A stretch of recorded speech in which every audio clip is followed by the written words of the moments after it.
And if we can understand that it's within ourselves to have that control of our thoughts, our words, our actions, then we can actually live that life that we actually want, a fulfilled life.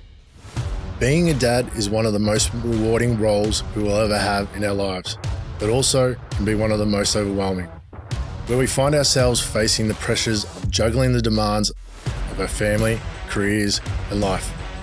This show will feature industry experts in mental health, social services, and personal development, along with resilient dad role models whose stories of overcoming the challenges of parenting get a new vision for the life you and your kids deserve. I'm your host, Pat DiDomenico, and this is the Resilient Dad Show. Hey everyone, welcome back to another episode of the Resilient Dad Show. I'm your host, Pat DiDomenico, and on today's episode, as we close out to another year, 2022, I want to share a bit about my year and in terms of the journey that I've had so far with Resilient Dad. So starting 2022, the last thing that I was going to do, I thought I was going to be spending my time, working with dads as well as sharing my story on social media. It was a massive fear. If you look back on any of my social media prior to July, literally there's nothing. I'd share very minimal because just that comfort of sharing my story or even being on a video just wasn't me. But then, as they say, life happens for us, not to us. So after the events that happened in Perth, over 12 months ago, first it was a father who took his life and the life of his two children, and then following was a mother 3 months later that took her life and the life of her two young kids. I felt that there was a sign, or at least something for me to see that I've experienced all these pain and the suffering that these parents have felt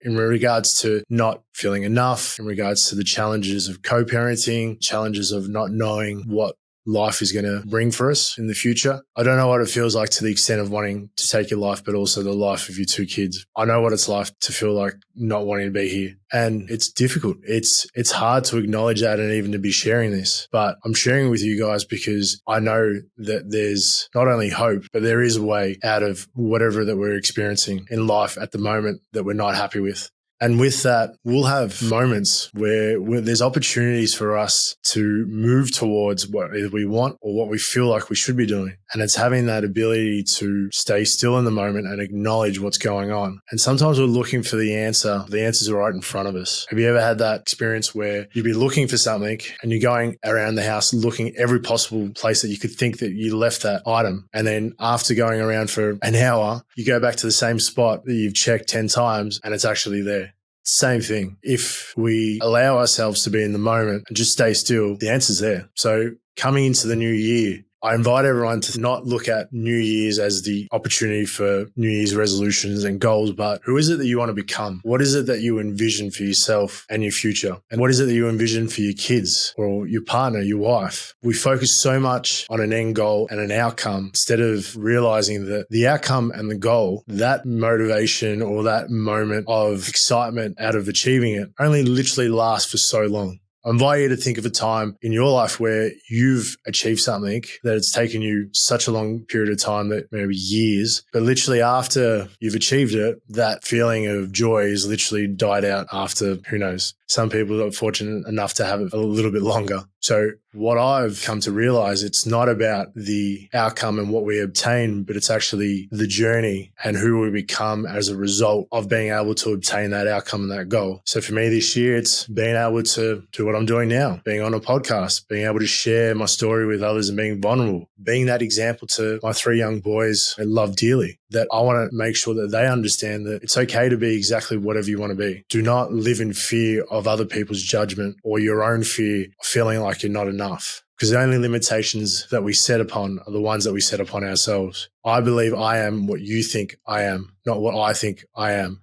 And if we can understand that it's within ourselves to have that control of our thoughts, our words, our actions, then we can actually live that life that we actually want, a fulfilled life. So I invite you to have a look at, have those goals and have a clear vision. It's what will that outcome actually give me? Why is it so important for me to achieve it? And more times than not, you'll find out that maybe the reason that you initially wanted that outcome isn't necessarily the reason why you thought you did, but to enjoy the journey, because not everything's going to work out exactly as you expect at the first time. How many times have we set goals and then it's taken longer, or there's been challenges that were unexpected, but something greater has come as a result. So I never thought 2022 was going to end this way, but I couldn't be more grateful. And I'm looking forward to a big year in 2023, being able to serve dads in a much far greater way. And I look forward to sharing that with everyone as soon as that comes available, probably later in January. But I invite you to have a different perspective on what it is that you want. And just really detail, what is it that I want for myself? Who do I want to be? What kind of life do I want to live? What kind of example do I want to be to the people that are important to me? So for me, my big reason, my why, is my kids. And it's a huge motivation to keep pushing during those challenging times, because this hasn't been the most easiest journey, but it's been great to not give up and keep pursuing regardless of my hopes or desires, and understanding that where growth is, it's through pain, it's through challenges. And having that perspective that challenges are great. The people that don't have problems are the ones that are in graveyards. Do have challenges, that means you're still alive. And see each day as a blessing and as an opportunity. So I hope everyone happy holidays during this period of time. And I hope that next year that you start living the life that you actually want, because the only things that we can control is our thoughts. And if we understand that we can't control anything externally, things that we can control, it helps us to enjoy life more. So wishing everyone a happy holidays, and look forward to a big 2023 with not only all of you, but also with my team at Resilient Dad. And I want to thank my team for all their efforts and they've done, and all the people that have also helped contribute to this journey so far. Mandy Jeffries, who's been one of my business coaches, Scott Martin from Groundswell, who's really helped me with marketing and really helped me with the birth of Resilient Dad. And I'm very appreciative of that. Chris Decker from Salescast, thank you for helping me put this podcast together. It wouldn't be a success as it is without your help and your guidance and the effort and commitment that you've made and put in with me. I really do appreciate it. You've gone beyond what my expectations were. Neil Young, another amazing, great help and business coach that's helped me on the journey with putting things together for Resilient Dad. Brian Drury with my speaking and creating those ability to create the stories and share my experiences and gifts with the world. Brian's been a massive help, and also just in giving me the confidence to be able to do what I'm doing now. So Scotty Schindler, who I've been able to connect through this podcast, that's also become a mentor and a business coach and someone that I look up to. Endurus Skiri Bands for his help with my health and fitness. Without the energy and understanding of my body and the way to best perform, I wouldn't be able to do what I'm doing. So thank you. Hey everyone, I really appreciate you listening to today's show. It means a lot to me that you are part of the journey and mission to help fathers be the best dads possible. I'd really appreciate it if you review the show and share it with someone you genuinely believe could benefit from this content. Please visit resilientdad.com for more content and resources as we build this community for dads everywhere.